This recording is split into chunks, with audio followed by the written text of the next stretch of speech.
Okay,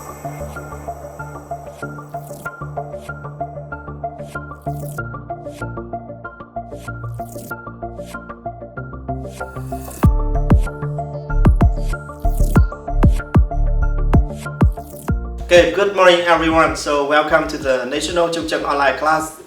This is the fourth, the last part in the lesson 4, Introduction to the Security course. So this is Yares, my fellow guest, and today we will discuss one of very interesting point.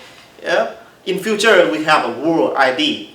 We will either if we need to password in future or not. What is the kind of authentication in next 20 years, right?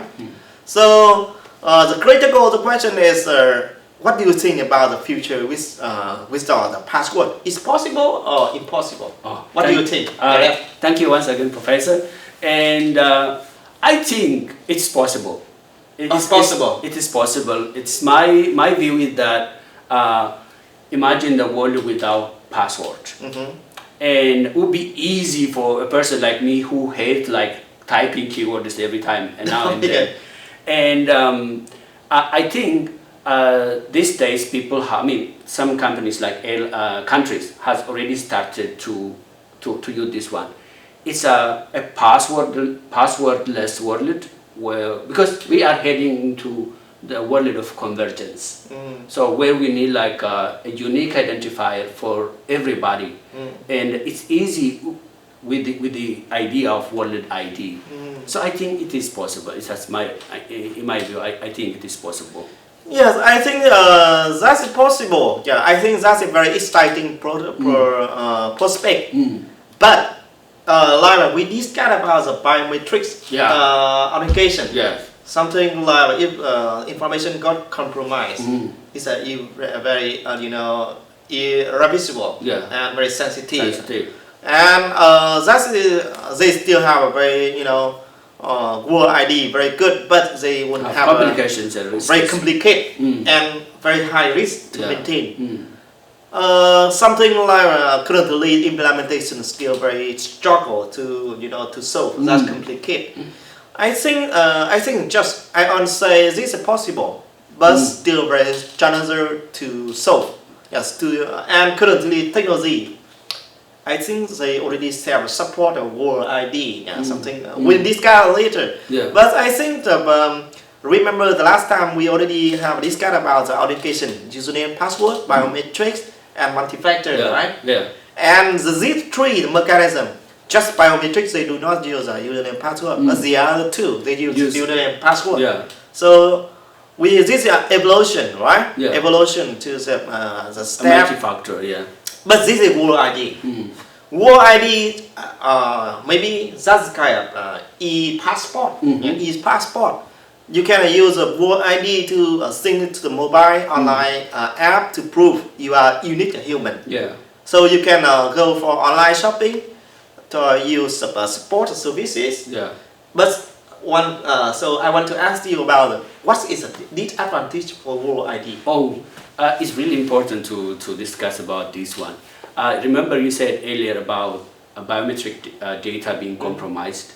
The same is true. Like if your World ID is compromised at some time, at one instance, it means you're going to use many of your credentials because most of your credentials are going to be converged into a single ID to identify you. So you can use that ID to shop, to go to other countries, to travel, and to buy something, or to go to entertainment and everything. If your World ID is compromised, and you're going to use many of your credentials at the same time.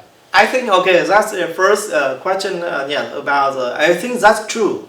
About the compromised information, and you cannot replace the identity, right? So that's critical, very high risk. And I think the other question is who is managing this one? Do you think every government will agree on a World ID? That is the geopolitical aspect of governments, privacy and security issues that we discussed earlier will be a key issue here. If there is no agreement between two geopolitically different countries, it will be very difficult to implement this. Yes, I think that's right because if you want to use e-passport or the World ID for entrance, immigration, or security check, or all the related service, the government need to accept. Yeah. If the government do not accept, so it's no way, right? Yes. And the other question become very fundamental. The government will accept to share the citizen information like a World ID because the World ID still store the very unique information. Right? Yeah. So the question is, government will share the citizen to the other country? I don't think so. Yeah. Looking at the multipolar world that we live right now, countries have this responsibility to protect their citizens' information, Right. to keep their citizens' privacy and security aspect. And I don't think they will trade off with this, authentication mechanism to give their citizens information to the other country when we have varying opinions in the world right now. The world is in multipolar direction. Yeah, I think currently most of the technologies they still based on a kind of visa based. Visa based. If you want to go into one specific country, you need to apply for visa. In that step, sure, just all the information, just go to the countries, just countries for checking, right? Yeah. So, but if you share the whole the citizen information, I think impossible. Yes. Because that's related to the law, right? Yeah. The government, no, I think do not share any kind of citizen information. That's a privacy control, right? Yeah.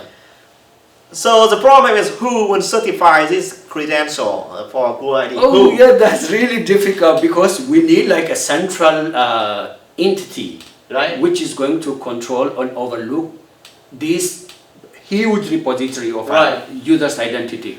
And I don't think like we could possibly have this a mega or central force that will unite and collect the identity of say for example these many nations. And practically I think it is very difficult.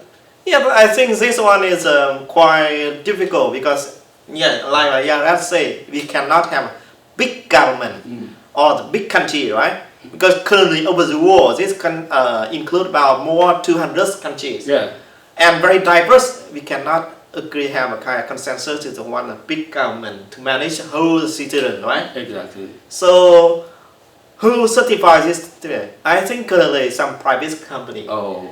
So be careful. Oh, yeah. So if the private companies they just have something like they have a benefit behind, something like they collect the Google ID, right?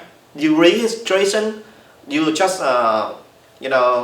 register information to the Google ID, and they can use that information for some the other purpose, something like coin they can transaction or something like they just use for deep learning training. So be careful, okay? Yeah. Google ID is very good, but currently technology they cannot solve that complicated problem.